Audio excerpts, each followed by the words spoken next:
Mientras toda la atención está centrada en Tilikum y Blackfish, con SeaWorld y sus seguidores criticando la película, la muerte de uno de sus otros entrenadores por una orca nacida y criada en SeaWorld parece estar pasando desapercibida. Al defender las acciones de Tilikum, el triste día en que Dawn Brancheau murió, SeaWorld había indicado, como se demuestra en la película Blackfish, que parte del daño psicológico causado a Tilikum ocurrió mientras estaba en Sealand y no bajo su responsabilidad. Esto es cierto, pero ¿cuál es la excusa para Quito? Si SeaWorld hubiera reaccionado de la misma manera que lo hicieron tras la tragedia de Dawn, ella todavía estaría aquí. Los entrenadores habrían salido del agua. En su lugar, sacaron a los entrenadores del agua por un día. Luego los volvieron a meter. Para entender por qué Quito mató a su entrenador, es necesario comprender la situación que SeaWorld creó en Loro Parque. ¿Por qué crearon tal desastre trágico y triste? Solo lo saben ellos. Quito fue uno de los 5 orcas nacidos de Kalina. Kit fue el primero en nacer en 1993, Keto en 1995, un bebé nacido muerto en 1997, Tuar en 1999 y Skyla en 2004. Era hermano completo de Kit, cuyo padre era Kotar, y medio hermano de los otros. También era medio hermano de Takara, cuya madre, Kasatka, también se apareó con Kotar. Como el acervo genético es tan pequeño en SeaWorld, también era tío de Trua, Kohana, Halim, Kalia y Sakari. Cuando era muy joven lo apodaron Punk, probablemente porque su madre estaba permanentemente embarazada o lidiando con otros crías. Su hermano mayor había sido trasladado a los 18 meses para permitir que su madre tuviera a Keto. Kit estaba muy deprimido, pero fue acogido por Haida II. Se decidió que, a los 3 años y medio, Keto sería trasladado de Orlando a San Diego para corregir su comportamiento, por lo que también fue separado de su madre y trasladado a otro parque. A los 5 años, Kit también fue trasladado a San Diego, donde se reunió con el hermano que nunca había conocido.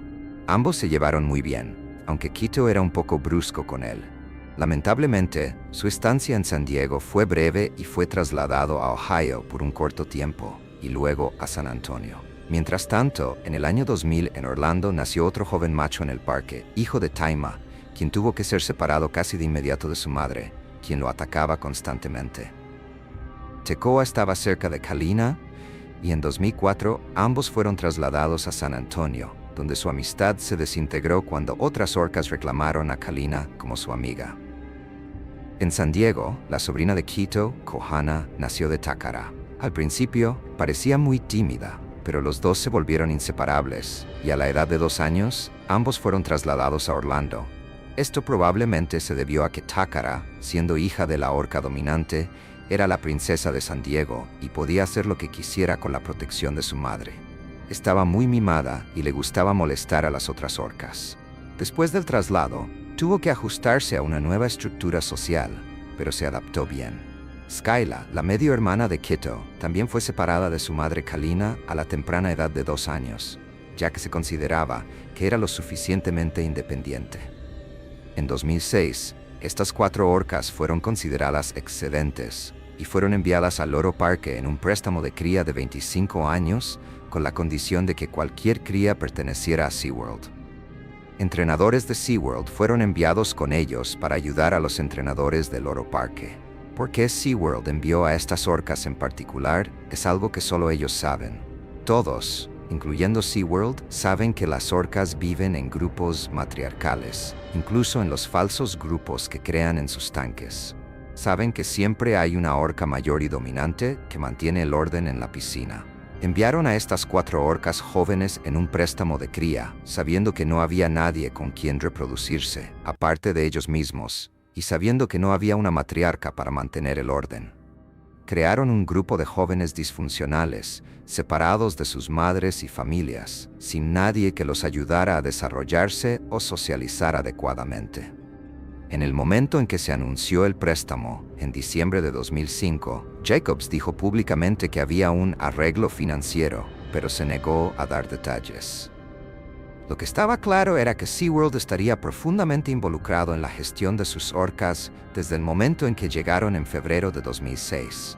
El personal de SeaWorld supervisaba su cuidado y entrenamiento en Loro Parque, y Brian Rokeach, un entrenador senior de SeaWorld San Diego, supervisaba la sesión de entrenamiento en la que murió Martínez.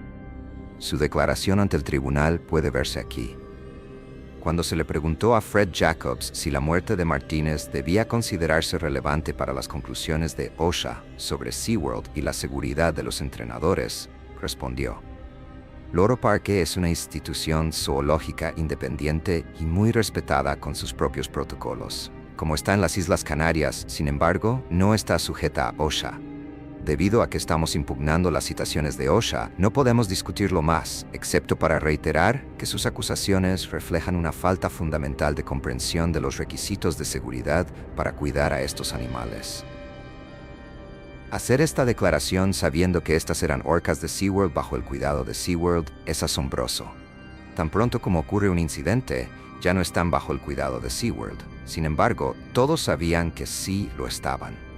Para asegurar el éxito de Orca Ocean, SeaWorld había entrenado a un grupo de entrenadores de Loro Parque en sus parques de Orlando y San Antonio. El veterinario de SeaWorld, James McBain, también visitaba regularmente y tenía llamadas de conferencia quincenales. Además, SeaWorld podía monitorear a las orcas a través del equipo de vigilancia de Loro Parque. Brad Andrews también volaba al menos 2 veces al año. Cuando el supervisor asignado de SeaWorld estaba ausente por cualquier motivo, SeaWorld rotaba un reemplazo temporal. En septiembre de 2006, Don Brancho asumió una rotación temporal en Loro Parque, llegando para cubrir a Mark Gallen. Orca Ocean se inauguró oficialmente el 17 de febrero de 2006 con una gala a la que asistieron el presidente de Loro Parque, Wolfgang Kiesling, August Busch III, entonces presidente de Anheuser-Busch InBev, propietario de SeaWorld en ese momento, y Adán Martín, entonces presidente de las Islas Canarias. El primer espectáculo abierto al público se celebró el 17 de marzo de 2006, pero surgieron problemas con las nuevas piscinas. Habían sido recubiertas con un producto llamado Metflex, que no se había adherido correctamente. Tanto Metflex como Loro Parque se culpaban mutuamente por el problema. Una semana después de la inauguración, con el estadio lleno, las 4 orcas aparecieron en el área trasera, con tiras de Metflex colgando de sus bocas y pintura de la piscina manchando sus hocicos. El parque tuvo que cerrar y las orcas fueron sometidas a procedimientos de endoscopia para asegurarse de que no tenían Metflex en sus estómagos. Como se ve en los videos, Quito no estaba muy impresionado con la situación. Las 4 orcas jóvenes luchaban por llevarse bien y encontrar su lugar en los nuevos grupos artificialmente creados. Las tensiones eran extremadamente altas. En un intento por entender a las orcas, el entrenador Martínez llevaba un cuaderno en el que registraba sus comportamientos, lo que da una idea de la vida en el tanque. En relación con Kohana, anotó: volvió a sentirse insegura cuando estaba separada, sola, tanto en los espectáculos como en las sesiones. A finales de septiembre, Martínez notó que las vocalizaciones y la actitud de Kohana habían mejorado, pero que siempre tiene altibajos en su temperamento. También documentó algunas de las tensiones sexuales en la piscina. Quito está obsesionado con controlar a Kohana, no se separa de ella, ni siquiera en los espectáculos, escribió. El 2 de septiembre de 2009, Martínez anotó que Brian Rokeach, entrenador supervisor de SeaWorld en Loro Parque en ese momento, tuvo un pequeño incidente con Keto en la primera hora de la mañana, y que fue un muy mal día para Keto. El 12 de septiembre, Martínez escribió: todos los animales están mal. Día seco para Kohana. A veces, las tensiones entre las orcas se hacían muy evidentes. Durante un espectáculo en el verano de 2007, Tekoa estaba actuando cuando Keto irrumpió en la piscina de espectáculos, lo embistió y luego lo persiguió. Después de que los entrenadores recuperaron el control, continuaron el espectáculo con Tekoa, a pesar de que la sangre era visible en sus heridas. La última imagen que el público vio fue el escenario cubierto de la sangre de Tekoa. Hubo muchas lesiones en la piscina, ya que las orcas intentaban crear un grupo sin la guía ni la seguridad de sus madres. Skyla también resultó herida tras un ataque de Kohana. El ataque de Quito no fue el primero en el parque. En octubre de 2007, Loro Parque estuvo a punto de perder a una entrenadora. Claudia Volhard, de 29 años, estaba trabajando en una sesión de entrenamiento con Tekoa, que pesaba unas 3.000 libras en ese momento, bajo la supervisión del entrenador senior de SeaWorld, Steve Eibel. Volhard, quien se había transferido a Orca Ocean desde el delfinario del Loro Parque, estaba teniendo problemas para practicar el empuje de pie, un comportamiento en el que la orca presiona su hocico contra el pie del entrenador y lo impulsa a través de la piscina, ya sea por debajo del agua o sobre la superficie. Después de varios intentos fallidos, Tekoa agarró el brazo de Volhard y la arrastró al fondo de la piscina. Luego la llevó hacia la puerta de acero entre la piscina de espectáculos y las piscinas traseras, comenzando a golpearla contra ella. Sonó la alarma de emergencia y Eibel gritó para que el personal trajera la red, ya que las orcas habían sido entrenadas para nadar lejos de la red. Esto distrajo a Tekoa momentáneamente, lo que permitió a Eibel sacar a Claudia del agua y comenzar a practicarle RCP. Incluso mientras se realizaba la RCP, Tekoa seguía intentando alcanzarla mientras yacía en la plataforma junto a la piscina. Boyard fue llevada a una oficina cercana, donde le cortaron el traje de neopreno que estaba cubierto de marcas de mordidas y sangre, y luego fue trasladada en ambulancia a la unidad de cuidados intensivos del hospital en La Laguna. Eventualmente, Claudia Volhard se recuperó de un pulmón perforado, una fractura en el antebrazo en 3 lugares y varias laceraciones. Tras el incidente, las actividades acuáticas fueron suspendidas durante 6 meses y nadie más pudo entrar al agua con Tekoa. A pesar de esto, después de su recuperación, Volhard continuó trabajando en Orca Ocean. Skyla también comenzó a manifestar su frustración con los entrenadores.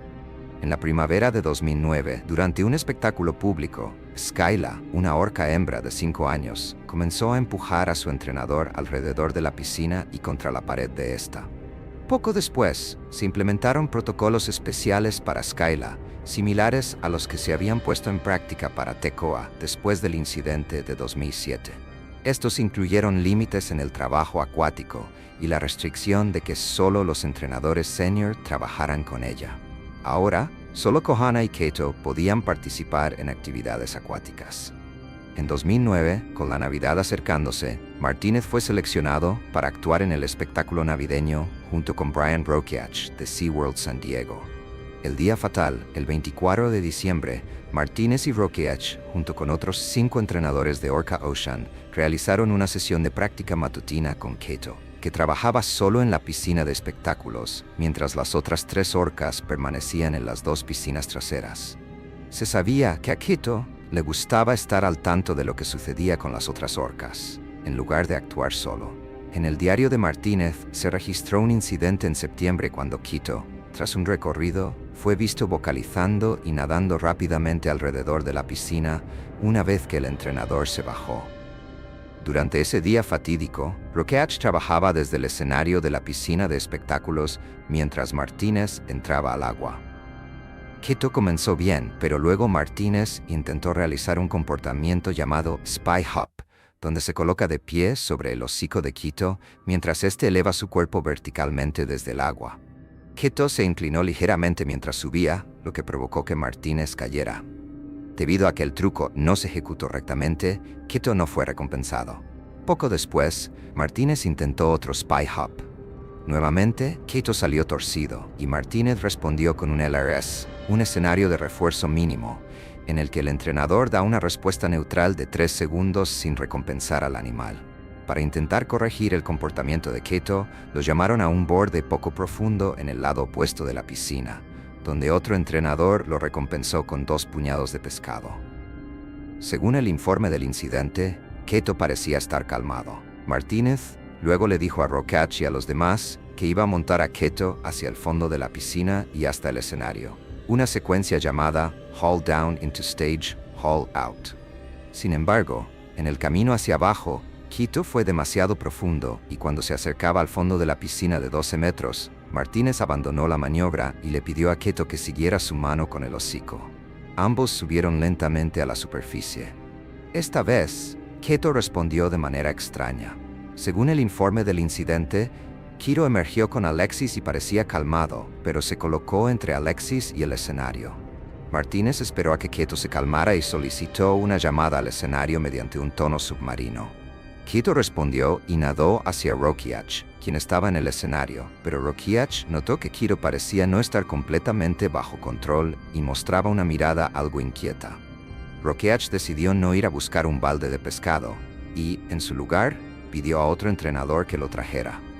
Utilizó un objetivo manual, una de las conductas más simples que aprenden las orcas en los parques marinos, para enfocar a Quito. Cuando Rokiach sintió que Quito estaba más bajo control, le pidió a Martínez, que había estado esperando pacientemente cerca del centro de la piscina, que nadara lentamente hacia la rampa que conectaba la piscina de espectáculos con las piscinas traseras. Sin embargo, mientras Martínez empezaba a nadar, Quito lo notó y comenzó a inclinarse hacia él. Al darse cuenta de que estaba perdiendo el control de la situación, Rokiach dio a Quito otro objetivo manual. Esta vez, Quito lo ignoró. Quito fue tras Martínez, lo empujó con el hocico hacia el fondo de la piscina y lo golpeó violentamente. Según el testimonio de Rafael Sánchez, asistente del supervisor de Orca Ocean, el animal se movió hacia él, lo golpeó y jugó violentamente con su cuerpo. Rokiach y los otros entrenadores intentaron intervenir, pero una orca de 6.600 libras es prácticamente incontrolable en su entorno. Rokiach golpeó el agua y sacudió el balde, señales para que Quito regresara. Al principio Quito no respondió, pero tras un segundo intento, dejó a Martínez en el fondo de la piscina y subió a la superficie sin él. Rokiach activó la alarma de emergencia. Quito tomó una bocanada rápida de aire, volvió por Martínez y subió a la superficie con su cuerpo inerte sobre su hocico. Mientras tanto, los entrenadores luchaban por sacar a las otras 3 orcas de la piscina de espectáculos y asegurar la puerta entre las piscinas. Finalmente, Rokiach y otro entrenador se sumergieron para sacar a Martínez del fondo de la piscina. Estaba inconsciente y sangraba por la nariz y la boca. Rokiach, visiblemente afectado, comenzó a practicarle RCP inmediatamente. Se utilizó un desfibrilador y Loro Parque llamó a una ambulancia, pero Martínez nunca fue revivido. Loro Parque emitió una declaración calificando la muerte de Martínez como un desafortunado accidente, y sugirieron que la causa probable fue asfixia debido a la compresión de su pecho. Sin embargo, el informe de la autopsia reveló un escenario diferente. La causa inmediata de muerte fue un edema pulmonar, y la causa fundamental fue asfixia mecánica debido a la compresión y aplastamiento del abdomen torácico, con lesiones en los órganos vitales. El examen post-mortem no solo reveló múltiples fracturas, toda la caja torácica anterior, esternón, costillas y otras lesiones, como pulmones magullados con desgarros en la pleura y un hígado con una gran rotura, sino también las marcas de mordeduras del animal. Según el informe, las marcas redondeadas del examen externo son compatibles con las huellas de los dientes de una orca.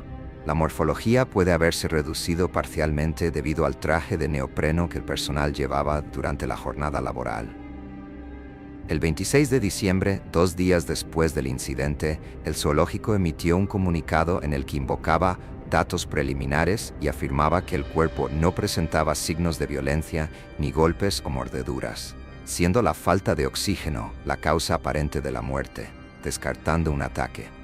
3 días después, Loro Parque emitió otro comunicado en el que sí se mencionaban las lesiones y la violencia del evento, explicando que al concluir el ejercicio, Alexis fue empujado violentamente por la orca debido a una reacción inesperada del animal. Además, se indicaba que el entrenador de mamíferos marinos sufrió lesiones debido a la compresión de la zona torácica, por lo que la falta de oxígeno es la causa más probable de su muerte. En ese mismo informe, Loro Parque afirmó que al revisar los detalles, se muestra que el comportamiento del animal no corresponde con la forma en que estos mamíferos marinos atacan a sus presas en la naturaleza, sino más bien con la forma en que se desplazan. Sin embargo, el informe del personal de la ambulancia del Servicio de Urgencias Canario que transportó a Alexis al hospital, parte del cual fue incluido en el informe médico forense, describe a un hombre de 29 años que se encuentra en paro cardiorrespiratorio después de sufrir un ataque de una orca. Más adelante, en el informe se especula que el entrenador del zoológico sufrió heridas por una de las orcas que afectaron a los órganos vitales, lesiones graves que resultaron en su muerte. En otras palabras, Quito embistió a Alexis Martínez con tanta fuerza que le aplastó el pecho. Los entrenadores fueron apartados del agua durante un día, como ocurría en los parques de SeaWorld, y luego todo volvió a la normalidad, o al menos tan normal como era posible, considerando que ahora 3 de las 4 orcas en Loro Parque estaban prohibidas para actividades acuáticas con entrenadores. Hasta la fecha, SeaWorld nunca ha hecho una declaración pública sobre la muerte de Alexis Martínez, aunque SeaWorld sigue siendo el dueño de la orca que lo mató. La situación en la piscina seguía siendo problemática. El 12 de octubre de 2010, Kohana, una orca de tan solo 8 años, dio a luz al crío de Quito, Adán. Como se puede ver en un video, Kohana no corrió a ayudar al crío a tomar su primer aliento y no quiso tener nada que ver con él desde el momento en que nació. SeaWorld tampoco hizo una declaración pública cuando Kohana dio a luz a su primer hijo en Loro Parque. Esto es notable, ya que SeaWorld suele anunciar públicamente los nacimientos de orcas en sus parques de Estados Unidos. El 29 de noviembre de 2011, una joven orca rescatada, llamada Morgan, llegó a Loro Parque. La llegada de Morgan desequilibró aún más el ambiente en el tanque y ella fue acosada sin piedad. Su compañera de tanque, Tekoa, es considerada la orca más mordida en cautiverio hoy en día, y Morgan no está muy lejos de esa marca. Mientras tanto, a pesar de haber rechazado previamente a Adán, Kohana quedó embarazada nuevamente y dio a luz a una hija el 3 de agosto de 2012.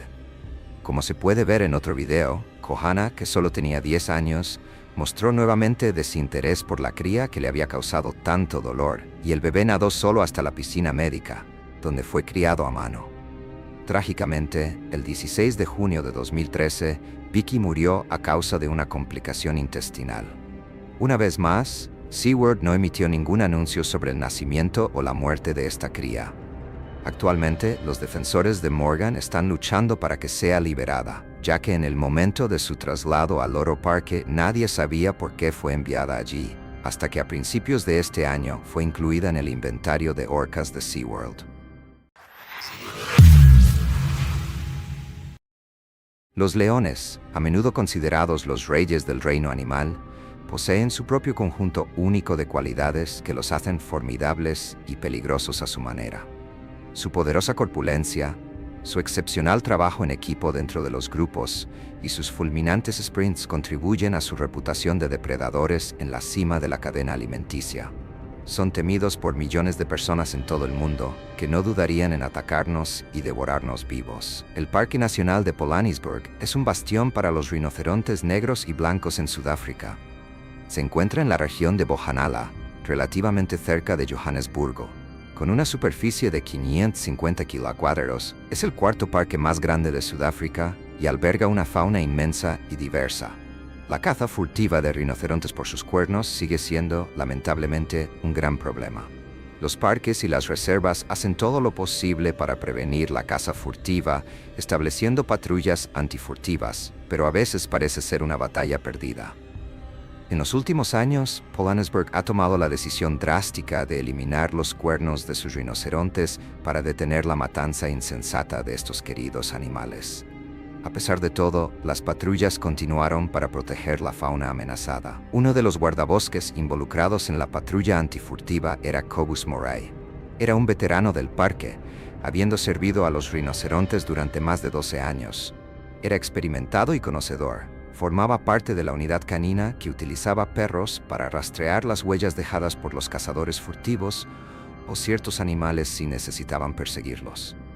Su perro, Hale, era un pastor belga malinois. Ella era tan leal a él como él lo era a ella, y entrenarla regularmente formaba parte de la rutina de Cobus. Su esposa, Charlotte, era una representante del zoológico de Copenhague y vivía en Sudáfrica con Cobus. El zoológico danés patrocinaba y financiaba el entrenamiento y uso de perros para apoyar a los guardabosques durante sus patrullas. El último perro de Cobus y Charlotte, Dexter, también había sido parte del programa, pero murió inesperadamente 5 años antes de que Hailey ocupara su lugar. Cobus era considerado uno de los guardabosques principales y a menudo entrenaba a los nuevos reclutas para que dieran lo mejor de sí mismos.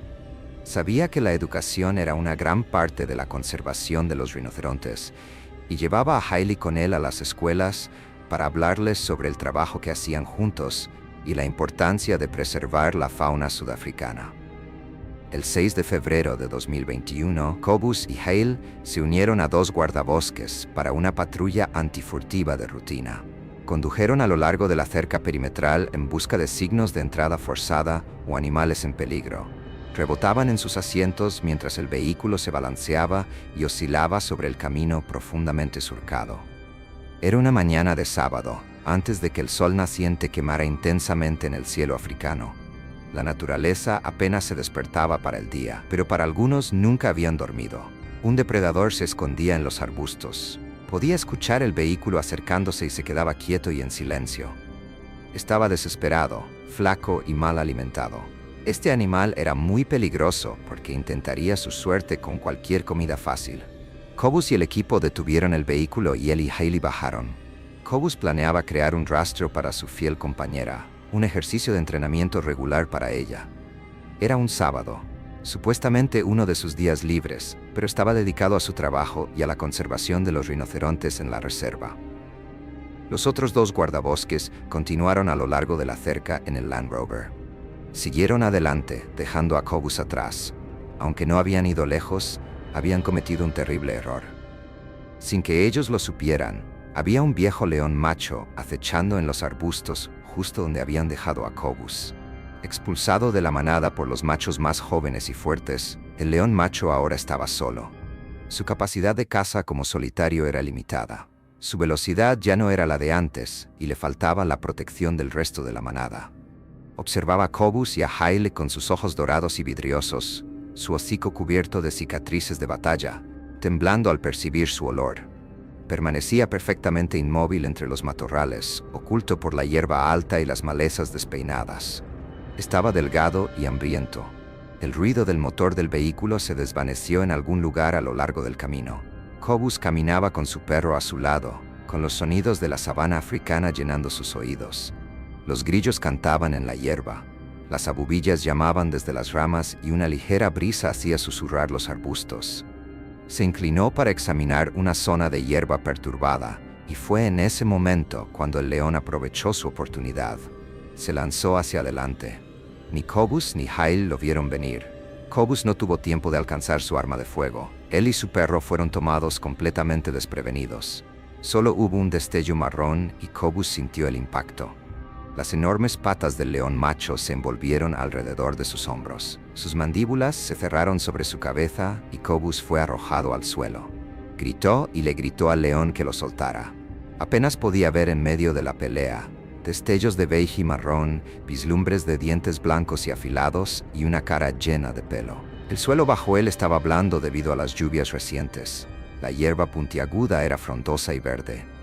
Cobus podía sentir la abrumadora presión de las mandíbulas. Podía sentir los desgarros y laceraciones de las garras del león en su pecho.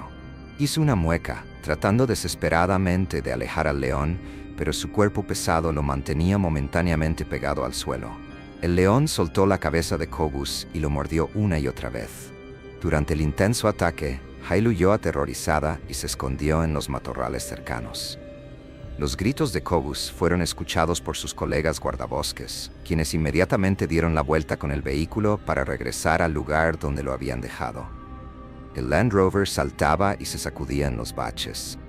Las espinas de acacia arañaban la pintura y el motor rugía mientras aceleraban de vuelta hacia Cobus. Estaban a solo unos cientos de metros. Llegaron al lugar donde habían dejado a su colega y fue allí donde vieron a su compañero guardabosques bajo el león. No dudaron ni un segundo. Levantaron sus rifles y dispararon varios tiros al león. El león se desplomó en un montón junto a Cobus. Corrieron a su lado, pero ya era demasiado tarde. Había dado su último aliento en ese mismo instante. Las heridas causadas por el ataque eran demasiado extensas y devastadoras. El ataque había seccionado vasos sanguíneos y había perdido demasiada sangre. Yacía inmóvil y estaba claro que no podía ser reanimado. En estado de shock, los guardabosques pidieron refuerzos. Llegaron oficiales y guardabosques al lugar y el león fue llevado al Instituto Veterinario Anders de Poort en Tshwane para una autopsia, con el fin de determinar exactamente por qué había atacado a Cobus. No había signos de enfermedad, pero el león era viejo y se creía que estaba muriendo de hambre. Su ataque a Cobus fue un último intento desesperado por sobrevivir. Su perro Hail fue encontrado cerca, bajo un árbol, ileso, aunque claramente sacudida por el ataque, fue llevada de regreso a la base. El parque perdió a uno de los suyos ese día, dos de los suyos si contamos al león.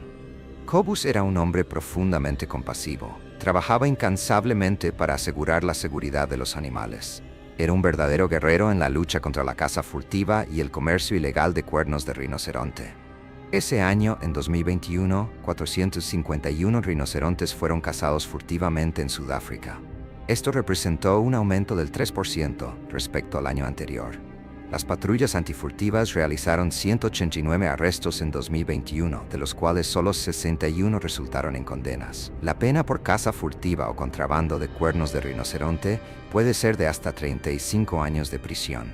Es evidente que el trabajo de los guardabosques y las unidades antifurtivas es vital para la supervivencia de la especie. El incidente fue un caso trágico en el que Cobus, de 46 años, se encontró en el lugar equivocado, en el momento equivocado. La cerca que él y sus colegas guardabosques estaban inspeccionando estaba destinada a mantener a los leones fuera de esa sección, aunque esa parte del parque era conocida como la zona de los 5 grandes.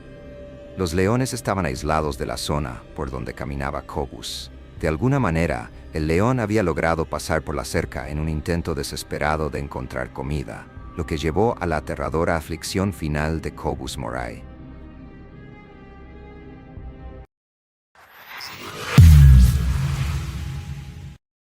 Islam Shaheen trabajaba en la industria del entretenimiento. Era un domador de leones, fascinando a los públicos en Egipto durante años. Algunos dirían que su trabajo era cruel, mientras que otros miraban con asombro cómo controlaba a algunos de los depredadores más poderosos del planeta. El Lion Village, el pueblo de los leones, estaba ubicado a 1 hora y media del Cairo. Los visitantes podían pagar una entrada para tener la oportunidad de ver leones, tigres, camellos y serpientes. Las condiciones en las que se mantenían a los animales eran pobres, con muy poco espacio para moverse. Muchos estaban demacrados, claramente desnutridos y necesitaban atención veterinaria. Aún así, la popularidad de la atracción la mantenía en funcionamiento y continuaba atrayendo multitudes. Islam había trabajado como domador de leones durante 13 años. Conocía los espectáculos al dedillo y se sentía seguro en presencia de los grandes felinos. El circo de Alejandría era popular entre los locales. La arena estaba llena de hombres, mujeres y niños, todos emocionados de ver el espectáculo y a los animales salvajes de cerca. Un gran grupo de estudiantes ocupaba las gradas, instalados a salvo detrás de los barrotes. Pero en diciembre de 2016, el público e incluso Islam iban a recibir un gran susto. La multitud reunida esperaba pacientemente el comienzo del espectáculo, mientras una música de baile sonaba de fondo, creando suspenso para la entrada de los leones. Había 3, cada uno pesando más de 200 kilos. El miembro más reciente de la tropa había sido traído recientemente desde Sudáfrica. Lamentablemente, estaba destinado a una vida en cautiverio, obligado a actuar para la gente y a obedecer las órdenes que se le daban. Pero como afirman algunos artistas de circo, ningún animal salvaje puede ser verdaderamente domesticado. El nuevo león era impresionante, con una gran melena despeinada y un cuerpo poderoso y musculoso sobre sus patas traseras. Era fácilmente más grande que cualquiera de los domadores, pero tenía un temperamento caprichoso. Ya había atacado a un domador, y sin embargo, continuaban usándolo en el espectáculo. No se había hecho nada al respecto, y los domadores asumían que con el tiempo aprendería las rutinas y se volvería más adaptable. Pero en diciembre de 2016, aún no había sido entrenado al mismo nivel que los otros leones, y por lo tanto, representaba una amenaza real dentro de la arena. Aunque era un león cautivo, sus instintos naturales seguían siendo crudos y profundamente arraigados en él. Mohamed Mustafa, portavoz del parque, sugirió que era la temporada de apareamiento, y por lo tanto el león tenía un sentido acrecentado de agresividad. En ese fatídico sábado, la testosterona fluía por su cuerpo, y ser obligado por los humanos a realizar trucos frente a una multitud era particularmente peligroso en esa época del año. Otros creen que esta explicación fue solo una tapadera para lo que estaba a punto de suceder. Mientras un león subía una escalera, Islam le ordenó que abriera la boca para que pudiera tocar su lengua con un palo. La boca abierta de par en par, sus largos colmillos afilados estaban completamente expuestos a la vista del público. Pero el tercer león, el miembro más reciente de la tropa, se mantenía inmóvil observando a Islam. Estaba a unos metros del domador, sin apartar la mirada de él. Estaban atrapados en una mirada fija. Otros dos domadores estaban en la arena con Islam. Todos empuñaban bastones de madera que utilizaban para golpear a los leones y hacerlos obedecer. Era su única arma de defensa en caso de que algo saliera mal. No había un plan de emergencia ni tranquilizantes para someter a un león agresivo. Islam agitó su bastón hacia uno de los leones, indicándole que diera un paso adelante.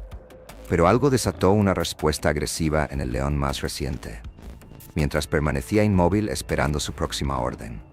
Sus ojos estaban bien abiertos, su cola se estremecía ligeramente y dio un paso hacia Islam.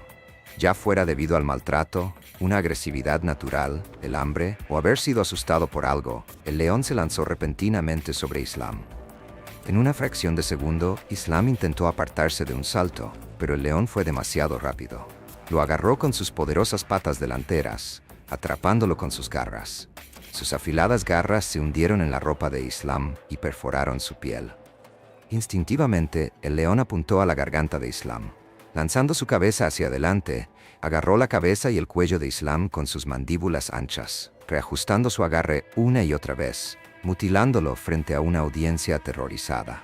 De pie sobre sus patas traseras, mordió la carne y desgarró la piel, y la sangre brotó de las heridas abiertas de Islam. El león era mucho más grande que Islam y mucho más poderoso. El domador no podía resistir su poder. En un instante, fue derribado por el león, quien lo inmovilizó contra el suelo de concreto debajo de él. Podía sentir la frialdad del concreto y por encima de él, el calor del cuerpo del león. Emitió un gruñido profundo mientras sacudía la cabeza de un lado a otro, su aliento cálido y húmedo sobre la piel magullada y contusionada de Islam. Islam intentó empujar al león, pero era demasiado pesado. No podía agarrarse al león y no podía liberarse de debajo de él. Luchó contra la feroz bestia, encogiéndose y arañando la cara del león, tratando de encontrar un punto débil para que el león lo soltara.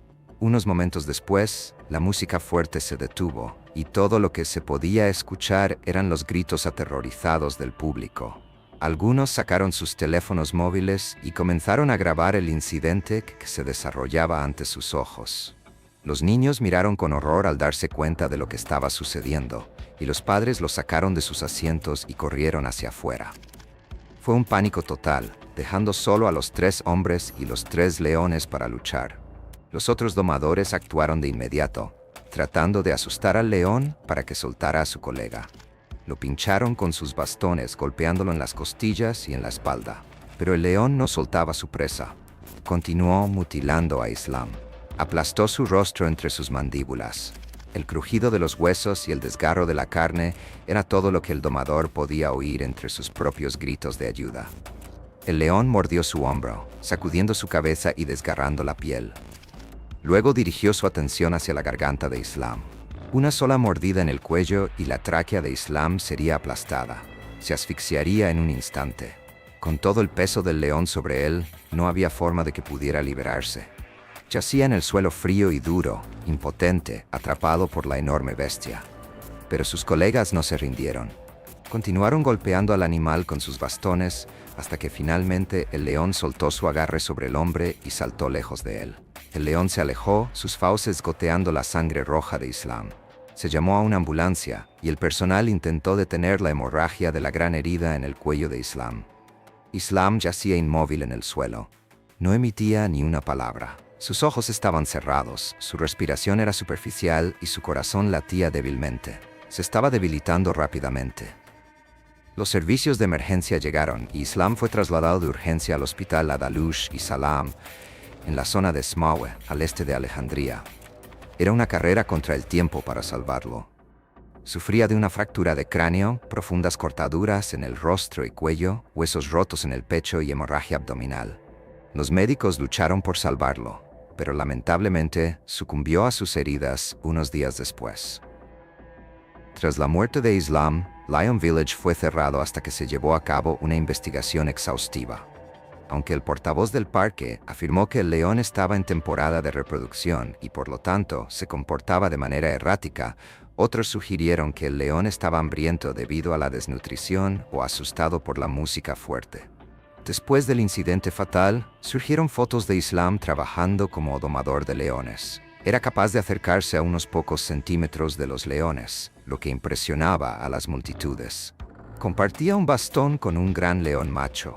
Con los bigotes del león tocando el mentón de Islam, claramente no tenía miedo en presencia de los grandes felinos, pero tal vez fue su falta de miedo lo que contribuyó a su aterradora aflicción final.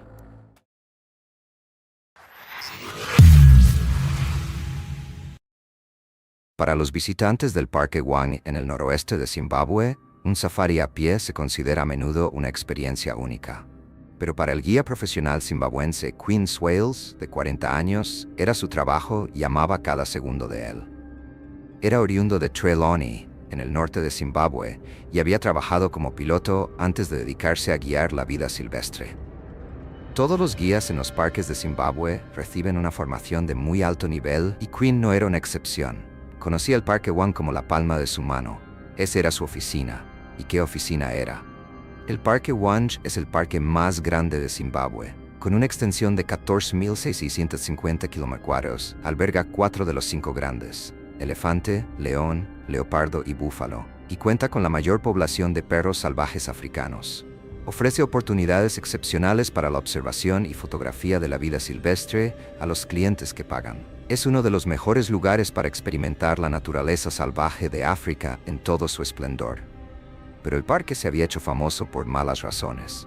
Apenas un mes antes, Cecil, el león, había acaparado titulares cuando fue cazado ilegalmente por el dentista estadounidense Walter Palmer. Cecil era un magnífico macho de 13 años, que era considerado la principal atracción de Wang. El incidente había provocado indignación en todo el mundo cuando surgieron los detalles de la cacería, revelando que Walter le había disparado e hirió a Cecil con un arco y flechas, y luego rastreó al león herido durante más de 40 horas antes de matarlo con su rifle. Este acto de crueldad no dejó indiferentes a los guardabosques y guías, quienes trabajaban incansablemente para proteger a los animales en su parque, mientras ofrecían a los clientes experiencias seguras de observación de vida silvestre. Quinn estaba en su trabajo para disfrutar de la vida silvestre y permitir a sus clientes la misma experiencia, no para matarla.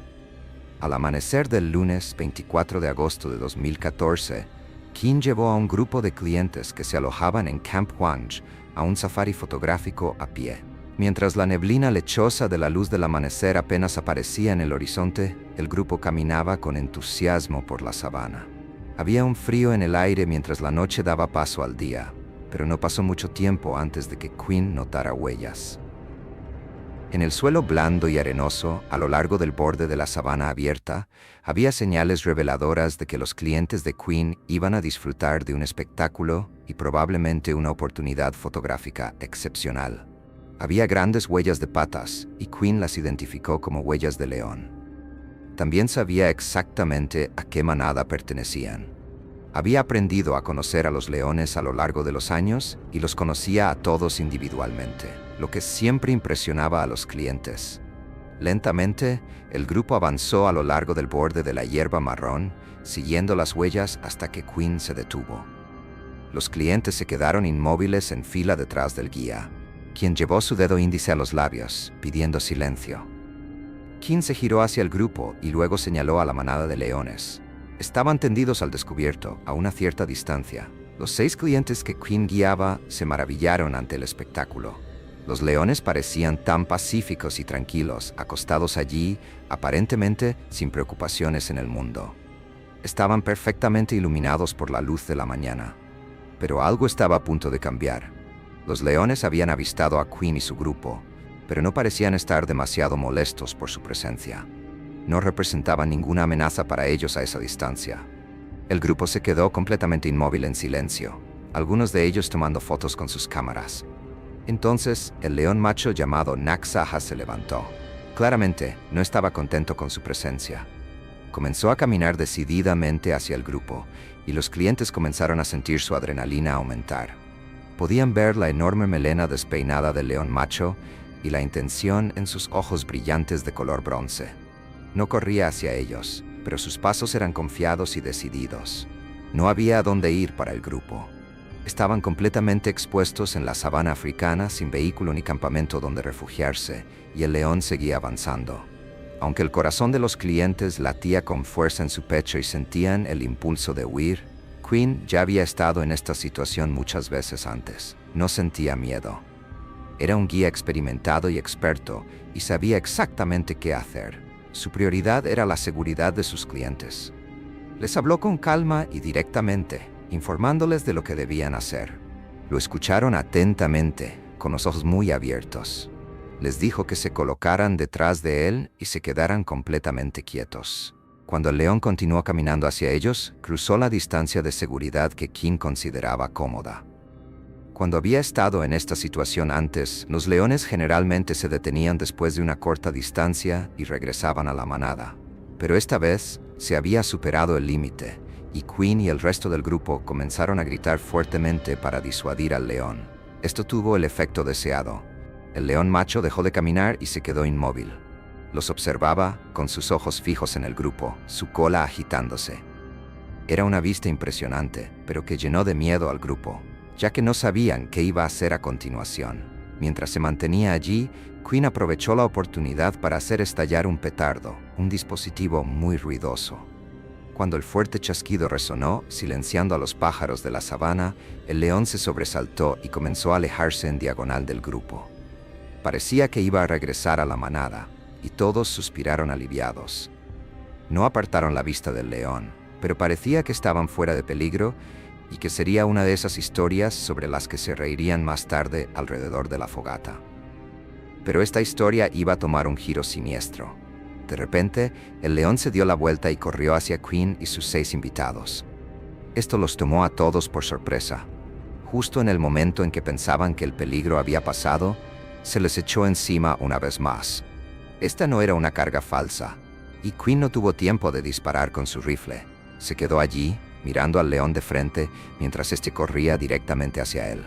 Cerca del 60% del peso de un león está compuesto de músculo, más que cualquier otro mamífero del reino animal. Con machos que pesan hasta 225 kilogramos, son poderosos, rápidos y formidables.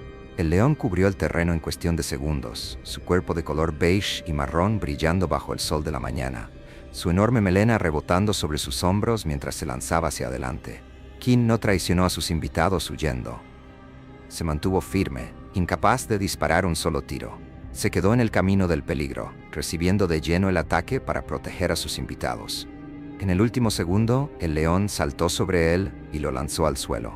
Su cabeza golpeó el suelo seco y trató de empujar al enorme depredador, pero este lo empujó hacia abajo y rápidamente acercó su cabeza. Se levantó polvo arenoso. En medio de la confusión, el león mordió el cuello y el hombro de Quinn. Era impotente para detenerlo. El peso total del león y la ferocidad de su mordida eran abrumadores, y Quinn no podía hacer más que luchar contra él, tratando de proteger su rostro y su cuello. La sangre fluía de sus heridas abiertas, y el resto del grupo solo podía gritarle al león para tratar de hacerlo detenerse. Unos segundos después, el león saltó de Quinn y regresó al resto de la manada. Pero en ese ataque breve pero poderoso, el daño ya estaba hecho. Cuando el león estuvo lo suficientemente lejos, los demás corrieron al lado de Quinn. Intentaron brindarle primeros auxilios de emergencia, pero los largos colmillos del león habían cortado las arterias de Quinn y se había desangrado en cuestión de segundos.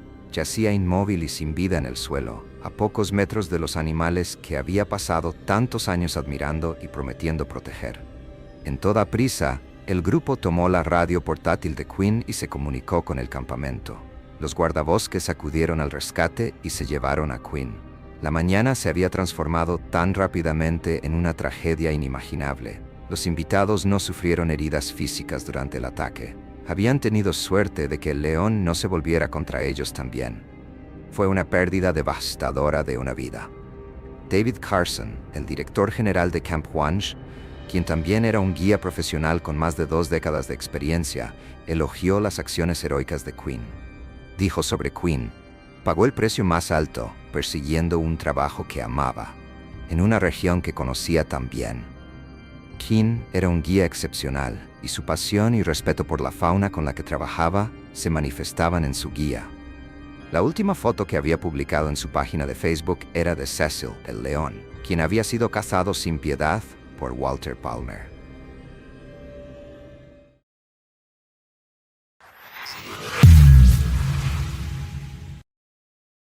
El Parque Nacional de Gir, en India, es el único lugar en el mundo donde los leones asiáticos viven en estado salvaje. Su recuperación a partir de solo 50 individuos se ha celebrado como un éxito en la conservación. Pero con la población superando los 500, su población y hábitat deben ser monitoreados de cerca para mantener a la población con vida mientras se asegura la seguridad de los habitantes locales. Es algo que parece estar fallando en este momento. La gestión de los leones es controvertida. Los oficiales de vida silvestre regularmente dejan cebo para atraer a los leones a los puntos turísticos calientes. Los visitantes que pagan financian sus salarios y la conservación del parque. Mantener a los turistas satisfechos y hacer que regresen es primordial para la supervivencia del parque. Pero los expertos advierten que cebar a los leones solo llevará a problemas mortales. Con el tiempo, los leones podrían perder su capacidad para cazar, dependiendo solo de las comidas gratuitas proporcionadas por los guardabosques.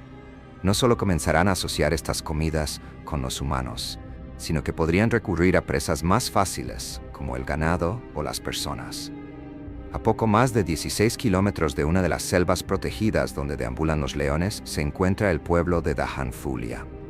Bhavna Varya, de 17 años, y su prima trabajaban como jornaleras agrícolas.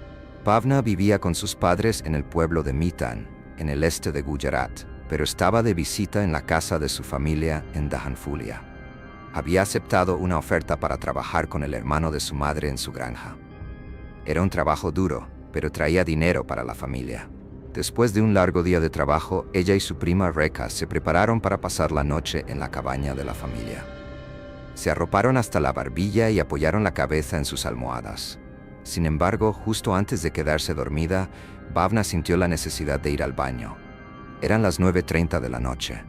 Afuera estaba oscuro, excepto por la luz de la luna que bañaba todo en su brillo plateado. Bhavna le pidió a Rekha que la acompañara. El baño estaba a una corta distancia de donde dormían. Era una pequeña choza en el exterior, pero Bhavna no quería ir sola. Ambas abrieron la puerta de la cabaña y salieron al silencio de la noche. Respiraron el aire fresco. El zumbido de los insectos llenaba la oscuridad, pero esa noche había depredadores cazando. El pueblo estaba ubicado a orillas del río Osat. Era un lugar frecuentado por leones que no estaban confinados a los límites del Parque Nacional. El sonido del agua corriente se podía escuchar a lo lejos, un sonido que enmascaraba la aproximación de cualquier depredador. Las chicas no sabían que dos pares de ojos las observaban. El reflejo de una linterna habría revelado el peligro inminente en el que se encontraban. Pero ninguna de las dos tenía una linterna. En su lugar seguían el estrecho sendero iluminado por la luna. El sendero serpenteaba a través del campo, lejos de la seguridad de la casa. Sombras oscuras las rodeaban. La extensión de los campos en los que habían trabajado se desvanecía en la oscuridad. Los dos depredadores se acercaron sigilosamente. Atravesaron el campo abierto mientras las dos chicas se apresuraban hacia la choza. Pero antes de que pudieran alcanzarla a pocos metros de su puerta, las dos primas vieron a un par de leones machos corriendo hacia ellas. Incluso en la penumbra podían ver sus poderosas patas delanteras recorriendo el espacio abierto, sus enormes melenas oscuras ondeando con el movimiento de su galope. Sus ojos estaban fijos en una mirada. No había dónde escapar. No podían regresar a la casa ni entrar en la choza a tiempo. No había árboles a los que trepar. Los segundos parecían detenerse. Aunque los leones eran rápidos como el rayo, las dos chicas podían ver cada detalle en esos momentos aterradores antes de que se lanzaran sobre ellas. Rekha saltó dentro de un tanque de agua. Se sumergió en el agua hasta los hombros y se acurrucó, apenas atreviéndose a respirar. Cerró los ojos y escuchó con horror el destino de su prima. Bhavna no tuvo tanta suerte. Los leones habían surgido de la nada. No tuvo tiempo de reaccionar, y antes de que pudiera escapar, uno de los leones la atrapó entre sus mandíbulas. Instintivamente apuntó a la garganta, mordiendo con una fuerza de 650 psi, 3 veces más fuerte que la de un humano, y con caninos de 10 centímetros de largo. No tenía ninguna posibilidad. La mordida aplastó su tráquea y cortó su arteria. Había dejado escapar un grito unos momentos antes, que había atravesado la oscuridad, pero ahora la noche había vuelto a la calma. Bhavna ya no hacía ningún ruido. Yacía en el suelo, rodeada por los 2 leones que inspeccionaban su presa. Rekha estaba paralizada por el terror. Desde dentro del tanque de agua, escuchó los profundos gruñidos de los leones mientras mordían a su joven prima, desgarrando su cuerpo ligero e inerte. Luego escuchó un arrastramiento en el suelo mientras los leones tiraban de Bhavna, arrastrándola hacia la noche. Habían asegurado su presa y ahora iban a darse un festín en la selva. Cuando Rekha no escuchó más ruido, se asomó con cautela por el borde del tanque de agua. Su corazón latía como un tambor en sus oídos. Escuchó, observó y esperó. Luego, cuando pensó que los leones se habían ido, salió del tanque de agua y saltó al suelo. Corrió hacia la cabaña, gritando para que sus padres la ayudaran. No sabía si su prima estaba muerta o viva. Temía lo peor, pero mantenía la leve esperanza de que pudiera ser salvada si actuaban rápidamente. No soportaba la idea de que Bhavna estuviera ahí afuera sola. Los oficiales de la División Forestal de Gir fueron alertados del incidente y se apresuraron al lugar. Se lanzó una búsqueda de Bhavna y los 2 leones. Siguieron las marcas de arrastre dejadas por los leones y su presa y encontraron trágicamente a los 2 grandes felinos devorando el cuerpo de Bhavna a cierta distancia. La habían arrastrado hasta una granja vecina. Estaba claro que ya no estaba viva, y los oficiales gritaron y aplaudieron fuertemente para tratar de asustar a los leones. Eran 2 machos subadultos, probablemente hermanos, que habían trabajado juntos para derribar a su presa. No pudieron ser alejados durante media hora, durante la cual habían consumido la mitad inferior del cuerpo de Bhavna. Fue una visión macabra que probablemente perseguirá a todos los que la presenciaron. El conservador adjunto de bosques que trabaja en el Parque Nacional de Gir declaró que los ataques a humanos por parte de leones asiáticos eran increíblemente raros. Muchos habitantes viven en las cercanías de los bosques protegidos y, aunque los leones ocasionalmente atacan al ganado, rara vez atacan a las personas. Este comportamiento había sido inusual y las autoridades estaban trabajando para capturar a los 2 leones y devolverlos a la zona protegida. Está claro que los leones aportan ingresos a los lugareños. Los turistas vienen de lejos para ver estas raras subespecies, pero a veces la gente va demasiado lejos. Unos días antes de este trágico ataque, unos residentes utilizaron a los leones en un video viral repugnante para ganar dinero. Ataron una vaca a un árbol y esperaron en silencio a que se acercara un león mientras filmaban con sus teléfonos. Grabaron al león acercándose a la vaca y transmitieron en vivo a clientes que pagaban por ver en una macabra transmisión bajo demanda. Gente de todo el mundo se conectó para ver cómo el león se lanzaba sobre la vaca y la derribaba. No había manera de que la vaca se defendiera o escapara. Estaba atada en su lugar. Todo esto para el entretenimiento de una audiencia que pagaba. Utilizar a los leones de esta manera solo conducirá a más tragedias. Estos videos ilegales amenazan los esfuerzos de conservación del Parque Nacional de Gir y ponen en peligro a los habitantes y al ganado innecesariamente. El incidente fue una tragedia. Perder a alguien tan joven fue un impacto para toda la familia y la pequeña comunidad del pueblo. Los padres de Bhavna, que se habían quedado en su pueblo natal, recibieron la terrible noticia, y aquellos que conocían a su joven hija lloraron su pérdida. Vivir tan cerca de la fauna peligrosa no está exento de riesgos. Las tierras agrícolas y los pueblos suelen bordear el hábitat natural de los leones, con humanos y leones compitiendo por el espacio. Pero a medida que la población de leones asiáticos sigue creciendo, tal vez sea necesario hacer más para garantizar tanto su seguridad como la de quienes comparten su hábitat, asegurando que nadie más como Bhavna tenga un final tan aterrador.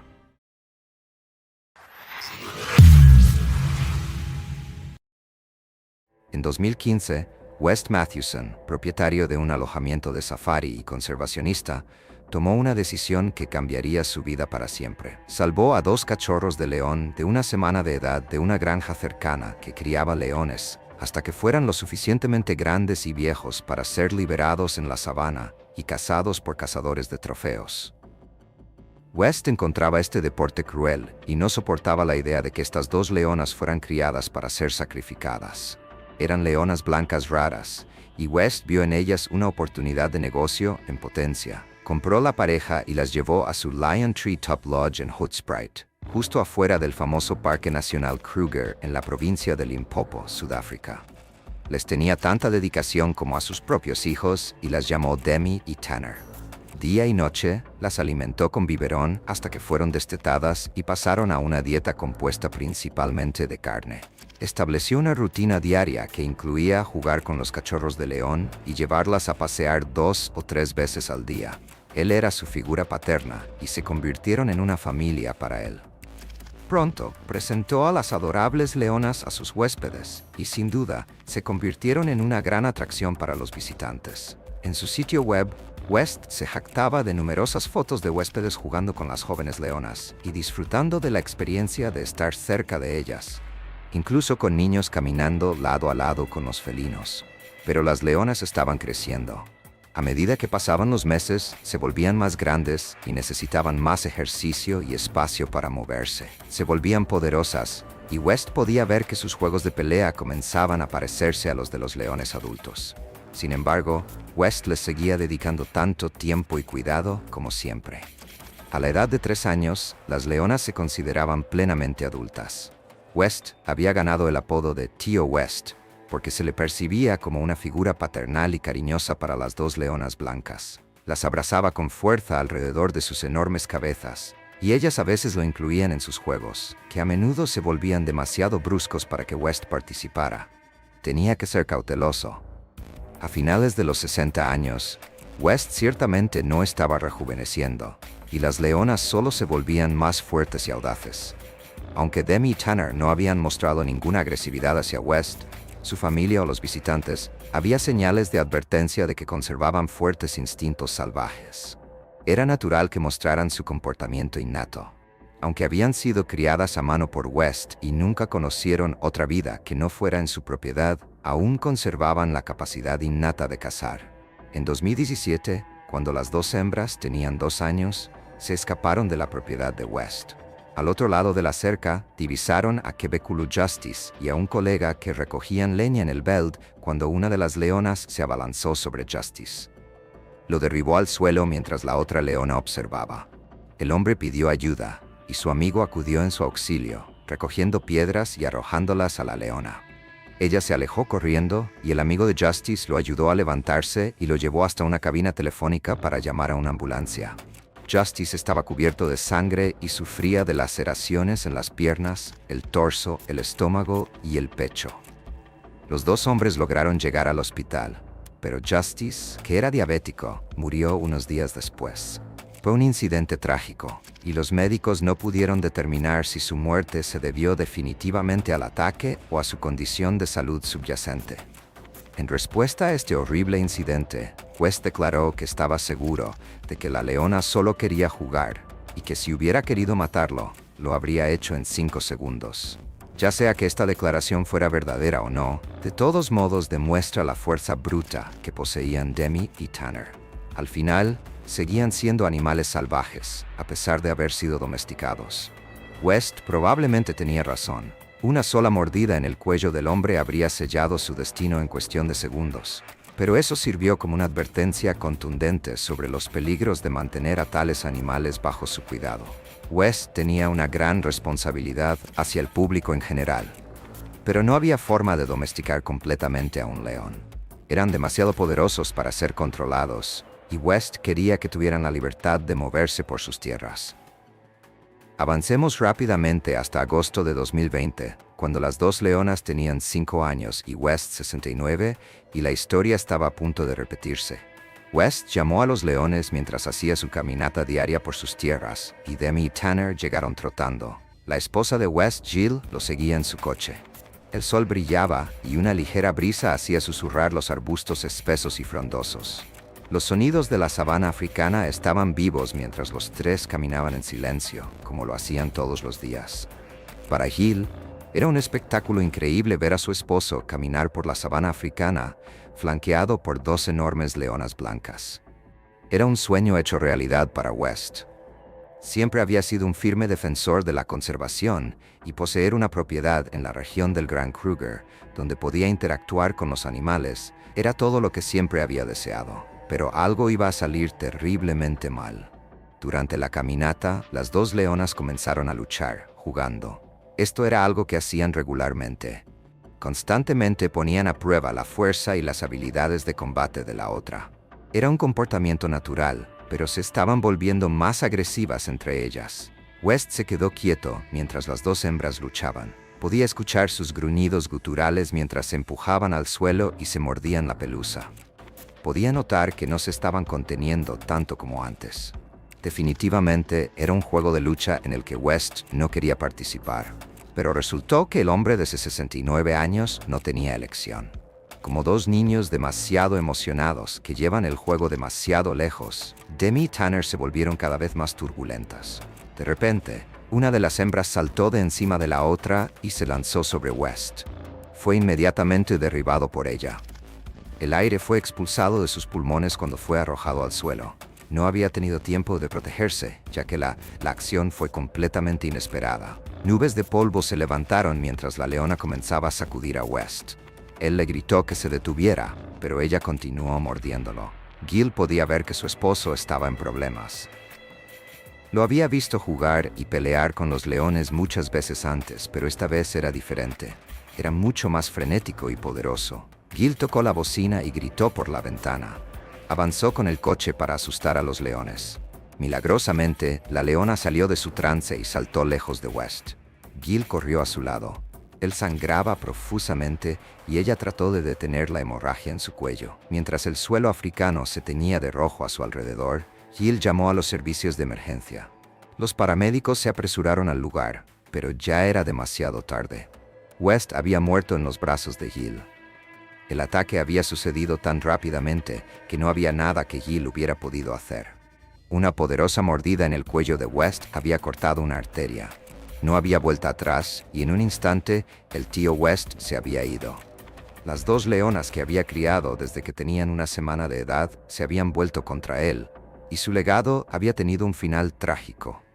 Mientras la familia trataba de hacer frente a la devastadora pérdida de West, que era padre de 4 hijos y abuelo de 6 nietos, estaban decididos a que los animales no fueran dañados.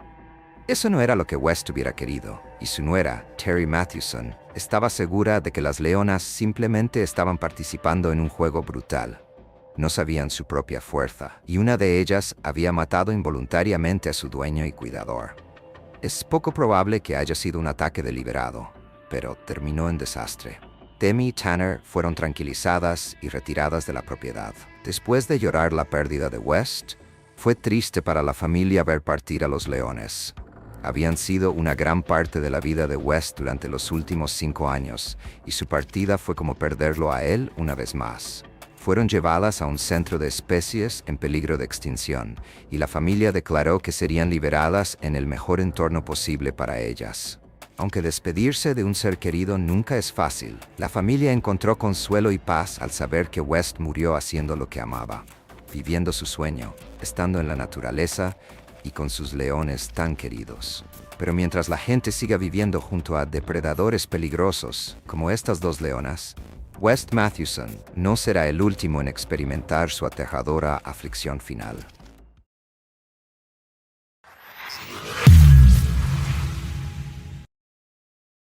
El circo de su show se ha llevado a cabo en el parque turístico del condado de Sichuan, China, durante décadas. Es una atracción popular tanto para los turistas como para los chinos. El lugar está lleno de acróbatas que realizan hazañas sorprendentes, atracciones, comida, juegos de arcade y más eventos de los que cualquiera podría encajar en un solo día. Pero en este día, el circo estaba cerrado al público. El personal aún estaba recuperándose de una pérdida terrible.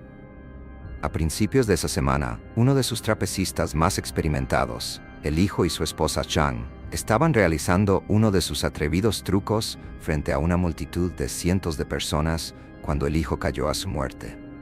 Todo el evento fue capturado por los numerosos teléfonos móviles que estaban grabando las espectaculares hazañas del circo.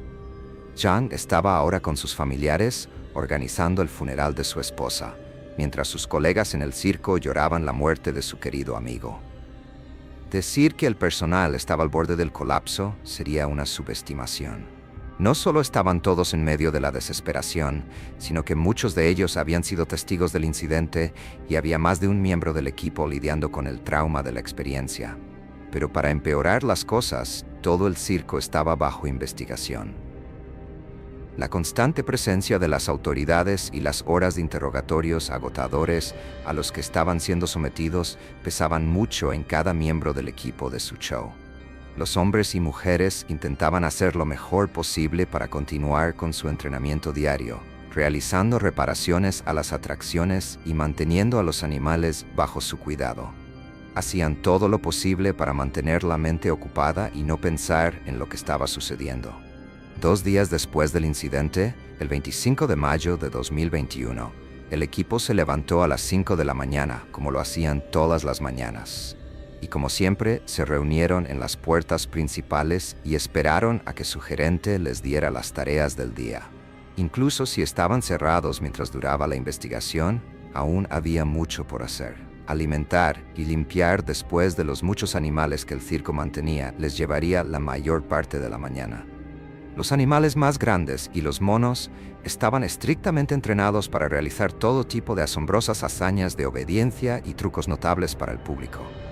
Incluso los reptiles tenían sus propias exhibiciones. No solo estaban los animales hambrientos, sino que sus jaulas y recintos necesitaban mantenimiento, por lo que el equipo se dividió en 2 grupos. El primer grupo entraría a alimentar y dar agua a cada criatura, seguido por un segundo equipo con sus cajas de herramientas, que luego procedería a comenzar a engrasar las bisagras, volver a alinear las cercas y reparar cualquier otra parte de los recintos en los que se mantenían los animales.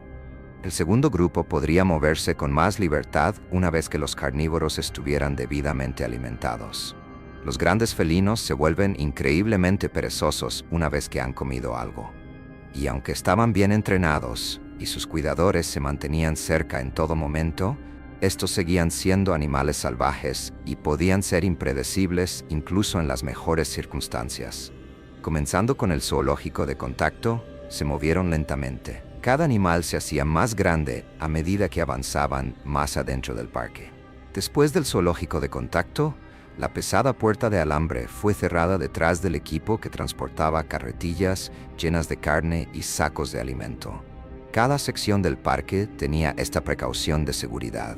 En caso de que un animal lograra escapar de un cuidador, al menos estaría contenido en el área dedicada a sus recintos. El error que condujo a los terribles eventos de ese día ocurrió cuando el equipo de 6, equipado con grandes trozos de carne y carretillas, entró en el recinto de los tigres. El área cercada que contenía a las 4 magníficas criaturas era alta y robusta. Una única puerta con un simple mecanismo de pestillo y sin cerradura para asegurarla contra intrusos estaba entre las personas y los animales. Los tigres no tienen pulgares oponibles, por lo que abrir un pestillo sería prácticamente imposible. 2 miembros del equipo abrieron la puerta y comenzaron a lanzar los trozos de carne de cabra sobre el suelo de césped de la jaula, que medía casi 10 metros de circunferencia. Los felinos no corrieron emocionados hacia la comida como lo hicieron los otros animales. En cambio, observaron al grupo atentamente, esperando a que se fueran antes de avanzar para comer. Los grandes felinos son observadores, mucho más de lo que los humanos les dan crédito. 2 de las criaturas notaron que el último hombre en salir no estaba mirando hacia abajo mientras cerraba el pestillo. La barra metálica falló al entrar en el agujero por unos pocos centímetros, y en su lugar quedó en el aire vacío. La puerta parecía cerrada para los cuidadores distraídos, pero solo una pequeña ráfaga de viento sería suficiente para abrirla de par en par. 2 de los depredadores avanzaron para comer su parte de la comida, pero los otros 2, que habían notado el error del equipo, permanecieron tendidos en el césped donde estaban. Sabían por años de hábito y horario que los humanos irían a los elefantes a continuación, solo para regresar unos minutos después. Después de que pasaran, los tigres quedarían solos por el resto de la mañana. Y, efectivamente, 6 hombres y mujeres pasaron caminando cerca de ellos. Menos de 10 minutos después, cuando los 6 miembros del personal finalmente habían terminado de alimentar a todos los animales hasta el final de la extensa propiedad, llegó el equipo de mantenimiento. A medida que los felinos se movían hacia la puerta, el más valiente de los dos, un macho de 4 años, comenzó a olfatear nerviosamente la puerta. Pero retrocedió cuando la puerta separadora, a unos metros de distancia, se abrió y 3 hombres entraron, cargando sus cajas de herramientas y latas de aceite lubricante. Momentáneamente confundidos por esta interrupción en el horario habitual, los 2 tigres se apartaron y observaron la escena antes de decidir actuar. Los hombres no prestaron atención a los tigres. Se dirigían hacia los elefantes en la parte trasera. Yang Yai, un hombre de 51 años que había trabajado para el circo durante más de 20 años, era uno de los 3 hombres que entraron ese fatídico día. Llevaba una caja de herramientas en una mano y encendía un cigarrillo con la otra. Estaba tratando de meter su encendedor en el bolsillo mientras caminaba. Cuando dejó caer la caja, sus herramientas se esparcieron por la senda de adoquines y maldijo en voz alta. Sus colegas se rieron amablemente de su error, y él los apartó con la mano, diciéndoles que los alcanzaría una vez que recogiera todas sus herramientas. Mientras tanto, los 2 tigres observaban la escena con atención. Vieron cómo los 2 hombres atravesaban la siguiente puerta, dejando uno atrás. El hombre estaba inclinado, de espaldas a los felinos. El valiente macho avanzó, estirando su pata. La puerta se abrió suavemente y en silencio al tocarla. Yang no escuchó nada detrás de él. Mientras apagaba su cigarrillo, arrojó las herramientas caídas de vuelta a la caja con tanto ruido que ni siquiera habría oído la puerta si hubiera emitido un chirrido de advertencia. Lentamente, el macho avanzó, con la hembra mayor justo detrás de él. Ambos estaban agachados, sus hombros moviéndose mientras acechaban al hombre ajeno a lo que sucedía. Ninguno de ellos había puesto un pie en la naturaleza en toda su vida, pero el instinto les dijo a sus estómagos hambrientos exactamente qué hacer. Se acercaron cada vez más. Justo en ese momento, uno de los compañeros de Yang miró por encima del hombro a través de la puerta que los separaba del recinto de los tigres. De inmediato, comenzó a gritarle a Yang cuando vio a los felinos acechando a solo unos metros detrás de él. La cabeza de Yang se giró justo cuando el macho saltó por el aire, con las garras extendidas y la boca abierta. Sin perder el ritmo, Yang giró el martillo que tenía en la mano. Golpeó las garras de la bestia con tal fuerza que su cuerpo entero se desvió, girando como una especie de muñeca chillona. El animal se estrelló contra el suelo, pero apenas tocó la tierra cuando la hembra detrás de él entró en acción. Se lanzó hacia Yang, y esta vez él no fue tan rápido como antes. Yang estaba agachado en el suelo cuando el animal aterrizó sobre él desde arriba. Ella hundió sus garras en su cráneo y hombro, con los dientes mordiendo directamente en su rostro. Ahora Yang estaba gritando salvajemente, balanceando el martillo, desesperado por golpear alguna parte de la feroz criatura que lo arañaba y mordía. Los hombres detrás de él estaban atrapados detrás de la cerca. Si se atrevían a abrir la puerta, tendrían a los 4 tigres encima de ellos. Llamaron por ayuda por radio, gritando de manera tan histérica que el resto del equipo solo pudo entender que había tigres sueltos. Cada habitante del parque corrió hacia el recinto, y la policía que acababa de llegar para la serie de entrevistas del día estaba justo detrás de ellos con sus armas desenfundadas. La situación con Yang se había deteriorado drásticamente en los segundos que tardaron en pedir ayuda por radio. El tigre seguía aferrado a su cara, y el joven macho había recuperado su posición. Saltó de nuevo al ataque, agarrando una de las piernas de Yang que se movían frenéticamente en una macabra lucha de poder.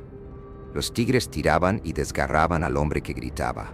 Las garras de la hembra cortaban el músculo y la piel, desgarrando la piel en su hombro. Su otra pata se envolvía alrededor de su frente, y una de sus garras encontró una cavidad ocular y arrancó su globo ocular de su cráneo, parcialmente descalpándolo en el proceso. Cuando Yang se desmayó, la combinación de pérdida de sangre, shock, dolor y terror puro era demasiado para que su sistema lo soportara. y cuando su cuerpo se relajó, los dos animales salvajes continuaron desgarrándolo con una urgencia renovada. Cuando la policía y el resto de los empleados del circo llegaron a la puerta, los leones y osos detrás de ellos estaban golpeando sus jaulas, rugiendo y llorando. El hedor metálico de la sangre en el aire los tenía a todos en un frenesí. La policía apartó a los miembros del personal. La situación estaba clara. No solo el hombre estaba muerto, sino que los dos hombres de mantenimiento restantes estaban atrapados detrás de una delgada barrera de alambre cercana. Los gatos enloquecidos por la sangre podían escalar fácilmente las cercas a ambos lados. Podían atacar a los hombres atrapados o al personal al otro lado, dependiendo de qué cerca escalaran. La decisión se tomó. Sin decir una palabra entre ellos, los 5 oficiales levantaron sus armas, y el sonido de los disparos resonó por el circo. No menos de 4 balas impactaron a la hembra, mientras que el macho recibió 6 disparos. Sus cuerpos volaron hacia atrás por el bombardeo de disparos, y en un instante las 2 bestias que se acercaban huyeron de regreso a su jaula, dejando a los atacantes y a Yang en los adoquines detrás de ellos. Mientras aún tenían la ventaja, los oficiales rompieron la puerta y encerraron a los 2 tigres vivos en su jaula. Milagrosamente, la tigresa seguía viva, moviéndose horriblemente donde yacía, pero un oficial rápidamente la mató con un solo tiro en la cabeza. Los 2 hombres atrapados fueron sacados justo pasando por los restos de su amigo y colega, y el equipo de limpieza llegó para retirar tanto a Yang como a sus atacantes. Después de 2 días, en días consecutivos, el circo de su show y todas sus exhibiciones quedaron vacíos.